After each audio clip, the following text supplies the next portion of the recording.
बिस्मिल्लाहिर्रहमानिर्रहीम। अस्सलाम वालेकुम नाज़रीन, आज की जो हमारी वीडियो है कि हज़रत उमर का कातिल जो अबू लुलु फ़िरोज़ था वो सुन्नियों ने खुद गढ़ा है, उसका कातिल कोई और था।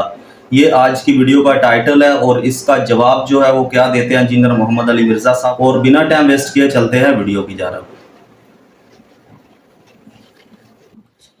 इंटरनेट पर देखा है तो ये जो गाली राफजी टाइप हजरात हैं, इनकी तरफ से एक बड़ा अजीबोगरीब एतराज़ आया है। ये कहते हैं जी कि ये जो अहले सुन्नत ने हज़रत उमर रज़ियल्लाहु ताला अन्हु का जो कातिल है ना, जिसने उनको शहीद किया, उसका नाम ही ऐसा रखा हुआ है कि अबू लुलु फ़िरोज़ मजूसी। कहते हैं जी ऐसा लगता है कि उसका वो जैसे उसके नाम का पार्ट मजूसी है। तो ये कहते हैं जी कि हमारा इनसे ये अकली एतराज़ है कि मजूसी बंदे का पहले तो मदीना में काम कोई नहीं, दूसरा वो मस्जिद नबी में पहली सफ में कर क्या रहा है, और बाद में दूसरा एतराज़ इन्होंने ये किया कि जो तरीक़े वाले इन्होंने बेशुमार पेश की है कि जो पाकिस्तानी आलिमी हैं उन्होंने हवाले पेश किए। उन्होंने कहा जी कि ये जो है ना, ये बाद में उनकी जो एक बेटी भी थी 6 साल, वो भी मुसलमान थी, तो वो 6 साल की बच्ची मुसलमान कैसे थी, फिर उसको भी कत्ल कर दिया, फिर बाकी स्टोरी को नहीं हम मानते, जितनी बात है हम उसको डिफेंड करते हैं। सही बुखारी में हज़रत उमर की शहादत का जो वाक़या है 3700 नंबर हदीस तफसीली है।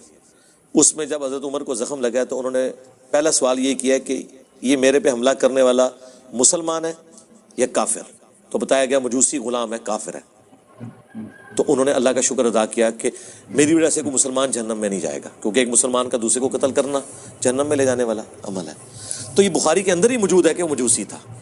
ये अहले सुन्नत ने खुद से नहीं घड़ा, ये सही बुखारी के अंदर मौजूद है। क्योंकि आप बुखारी से कत्ल का वाक़या बता रहे हैं तो बुखारी में ये मौजूद है कि मजूसी था। दूसरा आपका ये सवाल कि मदीने में गुलाम क्या कर रहे हैं, तो इसी के ऊपर ही तो हज़रत उमर ने कहा था कि मैंने मना किया था कि इन मजूसी गुलामों को मदीने में ना लाओ। और आपको पता है इसके बाद फिर उनको यहाँ से निकाला गया जो काफिर थे, क्योंकि हज़रत उमर को खदशा था कि ये पर्शियन एम्पायर के गिरने का बदला मुझसे लेंगे। ज़ाहिर है उनके दिलों में गम था। तो गुलाम आए हुए थे ना, गुलाम के लिए मुसलमान होना शर्त नहीं है। हम कोई गुलाम है, हाँ, गुलाम के लिए मुसलमान होना शर्त नहीं है। काफिर भी गुलाम थे मुसलमानों के। ये वो होते थे जो जंगों के दौरान कैदी बनाए जाते थे, मुसलमान उन्हें गुलाम बनाते थे। और उनकी औरतें जो जंग लड़ने आती थी वो मुसलमानों की लोंडियां होती थी, जो जंग लड़ने आती थी, जो पीछे इलाकों में थी वो नहीं। एक अलग से एक टॉपिक है, अल जिहाद फिल इस्लाम, मौलाना मदूदी की किताब पढ़ लें। तो वो गुलाम जब मुसलमान लेके आते थे तो उनको ज़बरदस्ती कलमा नहीं पढ़ाते थे, खुद अखलाक से मुतासर हो जाए अलग बात है। वो काफिर ही होते थे, तो मदीने में थे, उसके बाद फिर निकाले गए इस वाक़े के बाद। अच्छा, अब आपने जो ये बात की कि हाँ मस्जिद में नमाज पढ़ता, मुझे बताएं कोई सीसीटीवी कैमरा है मस्जिद के अंदर? फजर का वक्त है, मस्जिद में कोई नहीं लगी हुई लाइटिंग भी नहीं है। आज के ज़माने में भी आप किसी गांव की मस्जिद में जहाँ लाइटें ना हो, आप इसको छोड़ दे, कुछ जानवर भी मस्जिद में ले जाए तो पता नहीं चलेगा जब तक कि किसी को नज़र ना आ जाए। और मुझे बताएं फजर की नमाज में हज़ारों का मजमा, सैकड़ों नहीं हज़ारों के मजमे में आज भी आप किस जगह घुसाना चाहते हैं? मैं किसी पादरी को किसी मुसलमानों की मस्जिद में भेज देता हूँ, तो आप ये कहेंगे पादरी मस्जिद में कैसे आ गया? छोड़ दें। पिछले दिनों ये मुझे वासिक भाई ने बताया, एक इसराइल का साफी सऊदिया में मक्के से होके चला गया, बाहर जाके उन्होंने दसिया कितने कादियानी हैं जो अपने नाम बदल के इस मॉडर्न दौर में हज और उम्रा करके आ गए। तो आप कहेंगे ये कैसे हो सकता है कि कादियानी वहां पहुंच गया? कादियानी तो गैर मुस्लिम है और गैर मुस्लिम का दाखिला वहां पे मना है। भाई वो धोखे से गया है ना।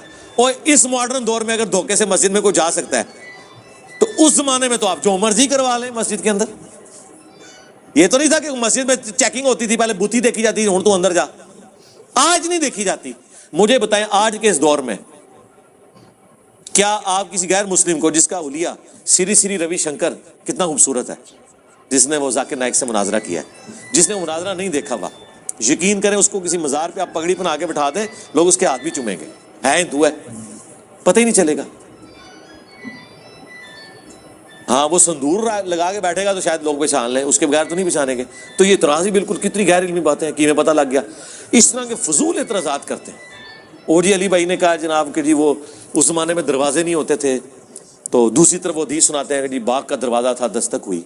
सरकार घरों के दरवाजे नहीं होते थे, इसलिए तो आया है, कुरान में लिखा हुआ है ये तो, कि जब किसी के घर जाओ तो इजाज़त मांग लो। और ऐसे घर जिनमें कोई आबाद नहीं, वहां तुम बगैर इजाज़त के भी दाखिल हो सकते हो, दूसरे घरों में इजाज़त लेके दाखिल हो। भाई जब दरवाज़ा बंद है तो इजाज़त लेने की ज़रूरत है, इसलिए कि दरवाजे बंद नहीं होते थे, दरवाजे होते ही नहीं थे, सिर्फ एक रास्ता होता था, उसके आगे पर्दा लटका हुआ होता था اور آپ نے اس پردے کے پیچھے اجازت لینی ہو رہی تھی اور پھر اندر، اسی لیے کہا گیا اپنے گھر میں بھی داخل ہو تو آپ نے سلام کر کے داخل ہونا ہے. کیوں؟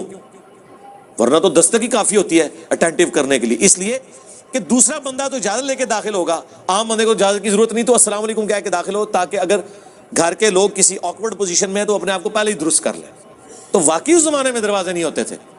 ٹھیک ہے، اسی لیے تو حضور علیہ السلام کے چرپائی کے نیچے وہ کتے کا بچہ چلا گیا تھا، مدینے کا کتا، سگے مدینہ، تو حضرت جبرائیل انٹر نہیں ہو رہے تھے. صحیح مسلم میں آتا ہے، جب نکالا تو حضرت جبرائیل علیہ السلام ہے، اوریجنل سگے مدینہ. ہاں، اگر اوریجنل سگے مدینہ کا یہ حال ہے تو اتنے تے سگے مدینہ تے شاہی کوئی نہیں. جی ناظرین، آپ کو آج کی ویڈیو کی سمجھ آ گئی ہوگی کہ حضرت عمر کا جو قاتل تھا، جو میرا خیال کسی نے کلیم کیا تھا وہ مسلمان تھا، اگلی صف میں کیا کر رہا تھا، وہ مسلمان نہیں تھا، غلام تھا. اس وقت غلام جو ہے کافر بھی ہوتے تھے تو ان کو مسلمان غلام رکھ لیتے تھے. تو غلام تھا، کافر تھا، تو اس نے حضرت عمر پر حملہ کیا، اس کا نام یہی تھا. تو آپ کو آج کی ویڈیو کیسی لگی تو پلیز کمنٹ کر کے ضرور بتائیں. تو ملتے ہیں انشاءاللہ ایک اور اچھی سی ویڈیو کے ساتھ، تب تک کے لیے اللہ حافظ. اللہ حافظ.